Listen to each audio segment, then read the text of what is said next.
Hey everybody, Pete Blank here for this week's edition of Pete's Points, and look at the beautiful yellow foliage indicating that it is fall. I am here in Park City, Utah, high in the mountains, where I'm enjoying autumn. Or is it winter, as the ground is currently covered in snow? It's a very interesting place to be right now because it's October, it's fall, and the beautiful leaves are changing, but I'm high enough in the elevations that there's an incredible amount of snow on the ground. As Sherry, my beautiful photographer, just shows you, it's beautiful to have both of these events happening at the same time. Well, what does this have to do with you and leadership? Well, it's very clear. Sometimes both things can be true. People can say, there's beautiful autumn colors. That's true. And people could say, there's snow on the mountain. It's like winter. And that could be true. Just like your employees.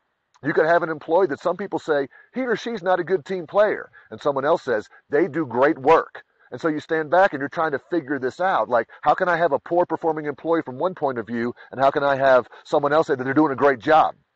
That's your job as the coach and the leader, to try to figure out how to make both things true and both things work in harmony together. You can have an employee who works great by themselves, but may not work very well as a team. That's your job to put the two things together. So that's your challenge for this week. Pete's Points is figure out, do you have certain employees where you've got two sides of the story on them? Some people like them, some people don't. Some say they're hard workers, some say they're not team players. It's your job as a leader to mold them. So as you can see, when you have the beautiful trees and the colors and the snow on the ground, you can have both.